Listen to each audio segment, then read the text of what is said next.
Who or what is responsible for the great work?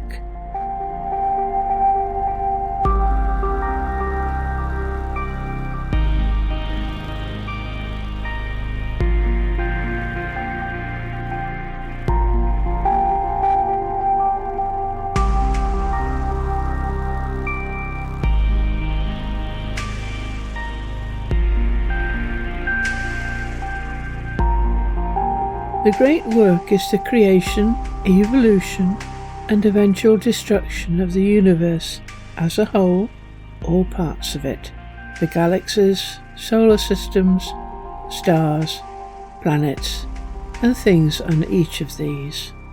Given that the changes that are taking place all the time are being made in an ordered, integrated fashion, we can deduce that there is something doing this. So what or who is carrying out the great work? And the answer appears to be a truly enormous team of intelligences, organised into an intelligence hierarchy of gradually diminishing power as one goes down the hierarchy, and of course increasing power as one ascends the hierarchy. In other words, there is a God. For each galaxy, a God for each solar system, a God for each planet, a God for each species on the planet, and so on. Every named entity type has an intelligence responsible for it. Where are they? All intelligences exist in either dark matter or dark energy, and are thus invisible to us and our reality. See fundamental video on reality. According to NASA and scientists, roughly 68% of the universe is dark energy and 27% is dark matter. The rest, all perceptible matter, adds up to less than 5% of the universe. So this mighty team of creators, evolvers and destroyers is to be found in the 95% of the universe that looks dark to us. There is even some whimsical speculation that unidentified flying objects contain not just aliens, other species from other galaxies, but members of this team monitoring what is going on. And to be able to monitor, they have to make themselves non-dark for a while, and can.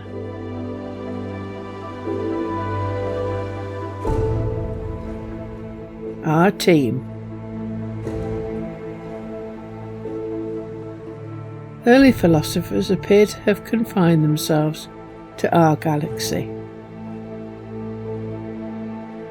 in order to make things less mind-blowing.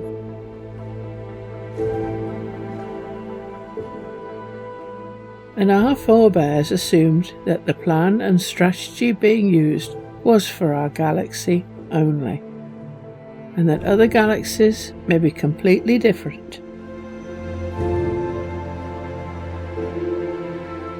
Indeed, many of their conclusions probably only apply to our solar system. But this does not invalidate the results.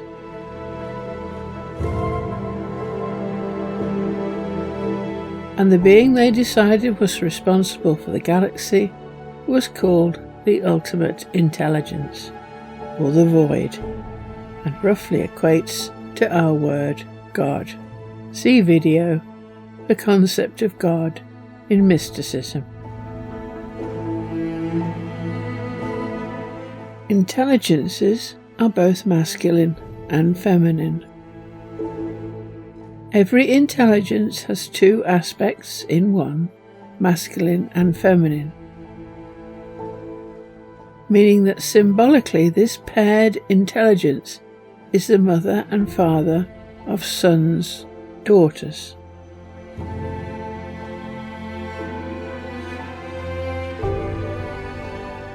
And we have explored this in our video, An Introduction to Mother, Father and Son Symbolism.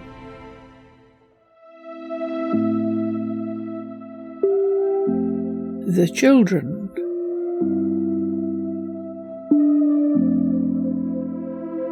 Only at the lowest level of the intelligence hierarchy are physical beings or things to be found. So like an upturned tree, with the ultimate intelligence at the top and the leaves symbolically representing a physical thing. If an intelligence decides to create subtypes of itself, it gives up the chance to be physical anymore. And in Greek mythology, this was explained by using wars between fathers, gods and their sons. It is also where castration symbolism comes from. If an intelligence symbolically has its genitals cut off, it can't produce physical copies of itself. So, suppose the duck-billed platypus intelligence decided to have two children, the duck intelligence and the platypus intelligence. Not only would no more duck-billed platypuses physically appear, but two new species might appear instead. Ducks conforming to the new duck intelligence design, and platypuses conforming to the new platypus design. Also see video, An Introduction to Mother, Father and Son Symbolism. The Sun and the Moon. Within our solar system, our forebears designated the Sun to be a masculine symbol and the Moon a feminine symbol to help explain this pairing of mother and father. The mother or feminine aspect was symbolically represented by the Moon, see our video of the Moon, and the father or masculine aspect by the Sun, see our video of the Sun. Of the two, the mother was thought of as more important. She was Mother Nature, or the Great Mother, and the reason they existed as physical beings. Many sacred sites have both a temple to the moon and a temple to the sun.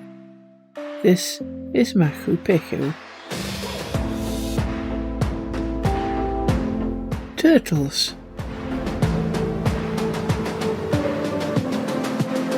One of the many symbols used to represent the Great Mother was a turtle. See our next video in the playlist, The Turtle.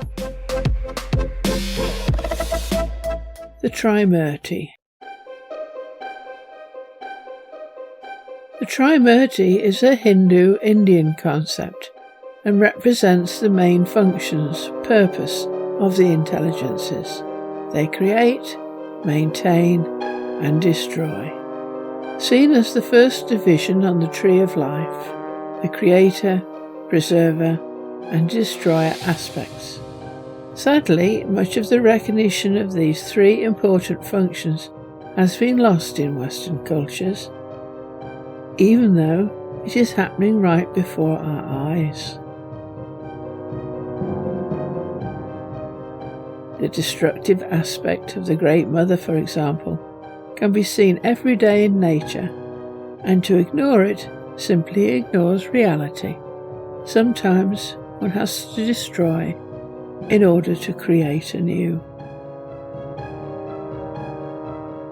The Tree of Life.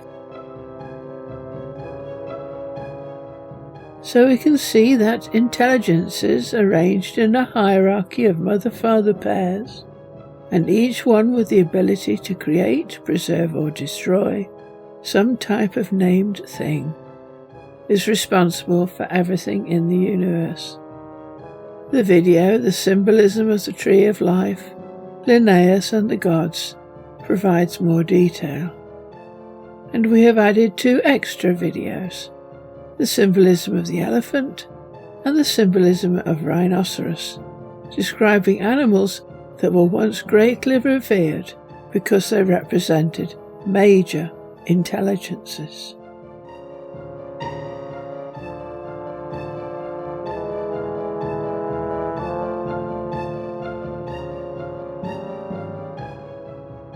Mountains and hills. Another symbolic representation of an intelligence or spirit being is a mountain or hill. The bigger the hill or mountain, the more important the deity. And we have a more detailed explanation in the video Mountains and Hills. Final comment. Communicating with the intelligences. It should be apparent from this video that one doesn't actually know who one is communicating with if you hear voices. And this is exactly what Jesus said.